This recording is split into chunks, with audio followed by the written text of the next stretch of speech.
Kapan Anda sadar telah keluar dari jalur? Semua mudahnya dengan mengenali dan mengikuti panggilan kita, maka begitu pula dengan menentukan kapan kita telah keluar dari jalur. Sebagai layanan terhadap masyarakat, saya akan memberikan beberapa contoh bermanfaat tentang kegiatan-kegiatan yang tidak dapat disebut panggilan.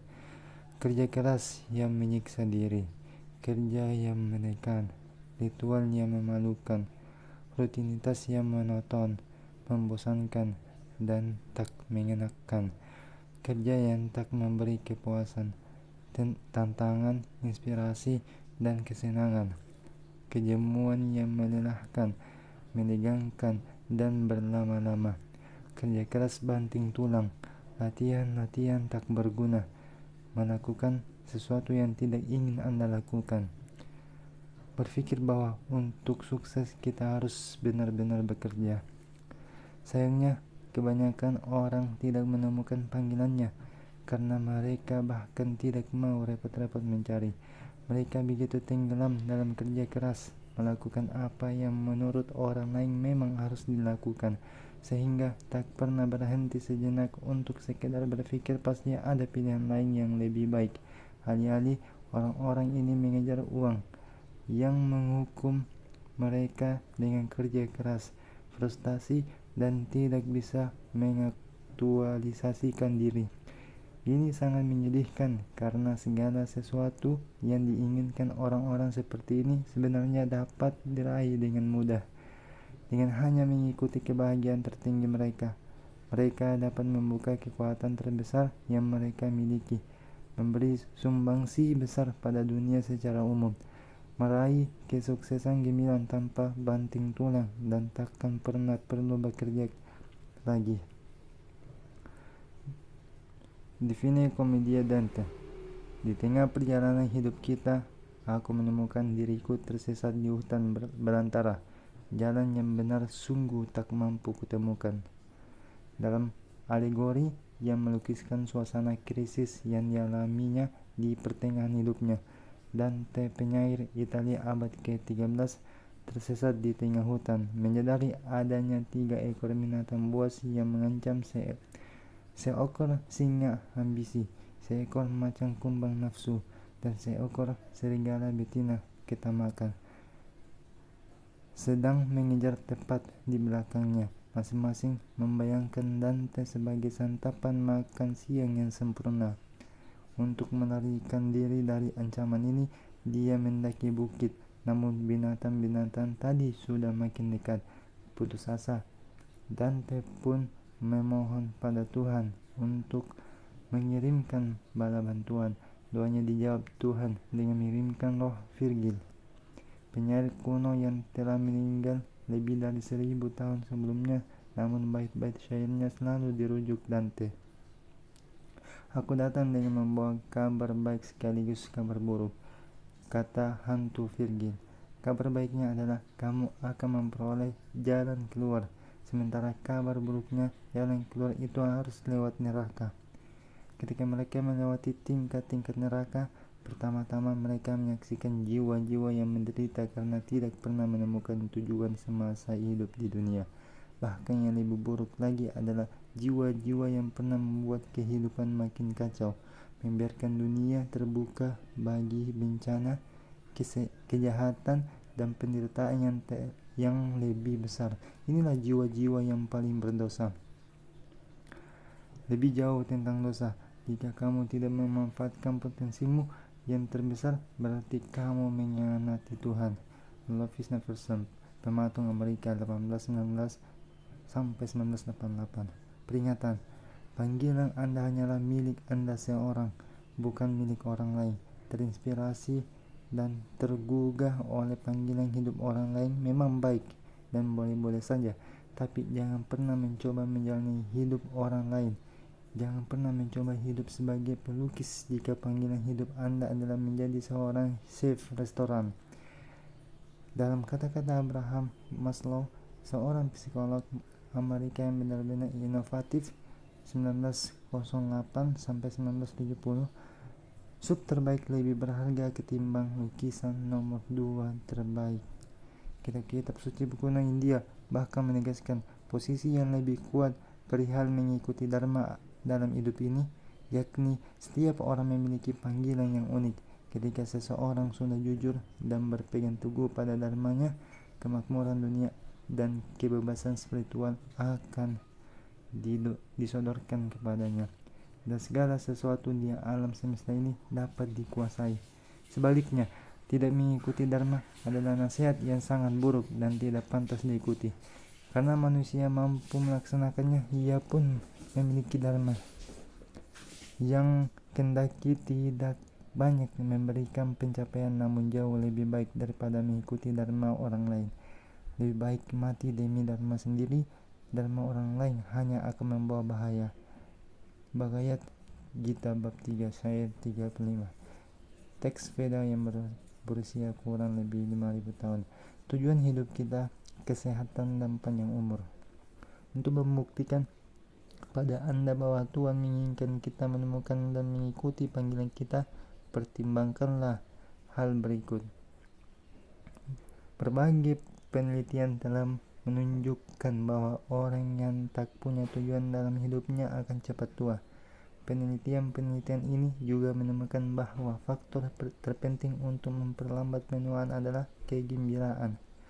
Kalau Anda bahagia, Anda akan awet muda. Jika punya tujuan dalam hidup ini, usia Anda akan lebih panjang. Ini pasti cara halus Sang Pencipta memberitahu Anda bahwa jika Anda tidak mau memikul beban kosmik Anda, artinya mengikuti panggilan dan berbahagia serta sukses, maka tidak ada perlunya Anda hidup berlama-lama di dunia.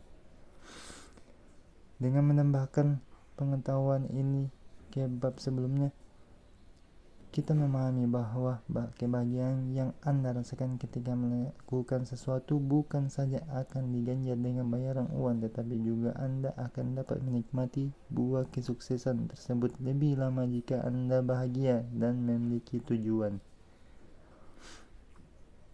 Mengobati penyakit. Dalam buku Love, Medicine and Miracle, Dr. Bernice Siegel mengisahkan seorang pemuda yang dipaksa keluarganya untuk jadi pengacara. Ketika sudah buka praktek sebagai pengacara, dia didiagnosa menderita kanker mematikan. Menyadari bahwa waktu yang tersisa buat dia tinggal sedikit, pemuda ini memutuskan untuk memenuhi hasratnya yang sudah terpendam lama dan belajar memainkan biola. Setahun kemudian ia berhasil sembuh total. Setelah itu ia tidak pernah kembali membuka praktik pengacara. Norman Cousins dalam Anatomy of an Illness melukiskan kunjungannya ke Pablo Casals, pemain cello andal yang saat itu berusia 80 tahunan dan tubuhnya yang rentan menyebabkan dia kesulitan berjalan, berpakaian, dan bahkan bernapas. Tubuhnya nyaris lumpuh dan tangannya selalu gemetaran. Namun setiap pagi dia menikmati main piano sebelum sarapan. Suatu pagi Cousins bergabung dan memberikan kesaksian sebagai berikut. Saya benar-benar terkejut dengan keajaiban yang terjadi saat itu. Jari-jarinya mulai bergerak dan menyentuh tut piano seperti telapak bunga mereka menyongsong sinar matahari. Punggungnya menegak. Ia tampak bernapas dengan ringan. Lalu jemarinya pun bersiap memainkan piano. Kemudian terdengarlah pembukaan Bach yang bergumam sambil memainkan piano. Lantas berkata kalau Bach telah berbicara padanya, di sini ia meletakkan telapak tangannya di dada. Lalu ia pun larut dalam konserto Brahms. Sementara jemarinya yang makin lincah dan kuat bergerak di sepanjang tutut piano dengan kecepatan luar biasa. Seluruh tubuhnya seakan menyatu dengan musik.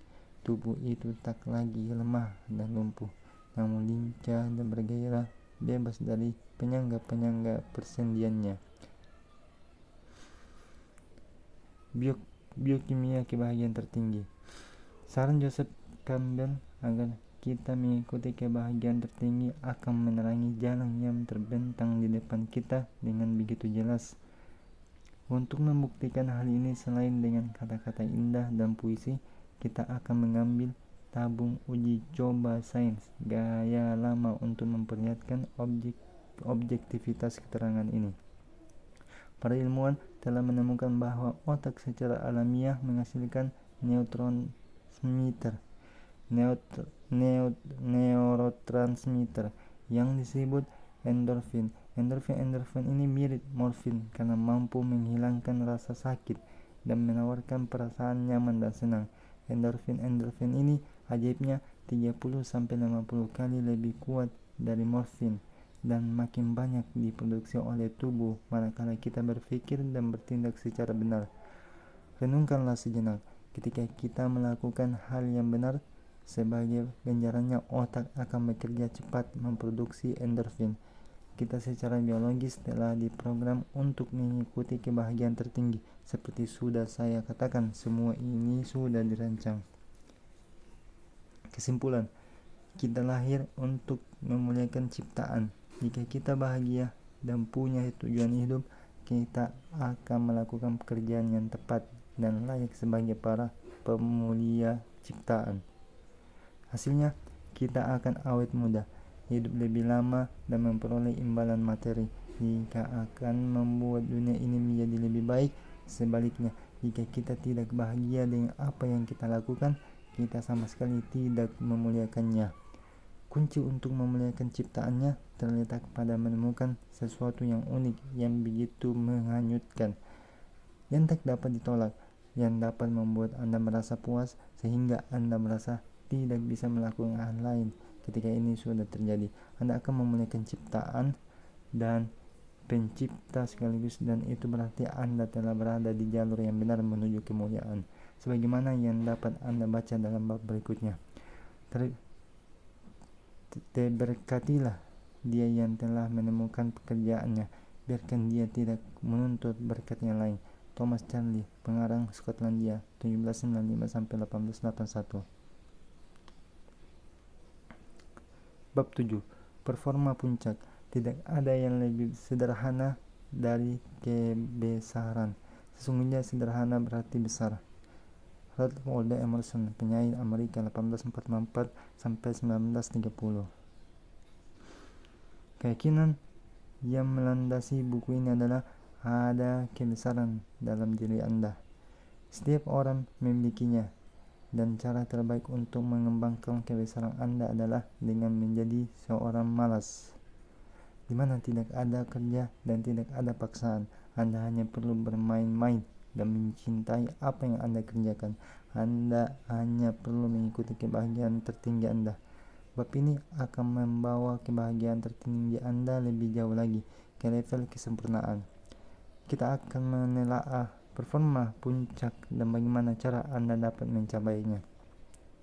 Sebagai langkah awal, saya meminta Anda untuk merenungkan salah satu performa Anda yang paling luar biasa, performa yang begitu mengejutkan dan ajaib, lompatan besar yang lebih jauh, lebih baik dari yang biasanya Anda bayangkan dapat Anda lakukan.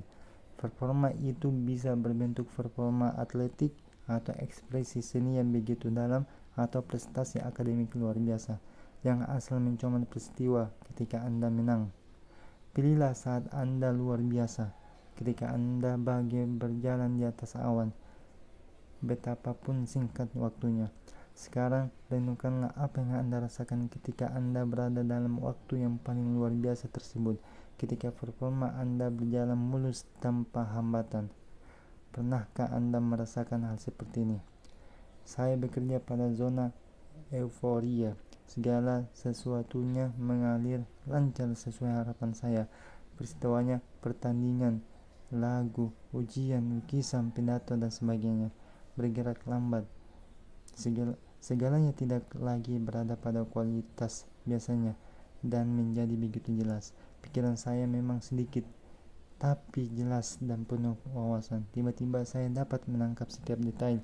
Alur bola tenis yang bergerak cepat, getaran halus dawai biola menyentuh telinga saya, pikiran teman dansa saya yang selaras dengan pikiran saya.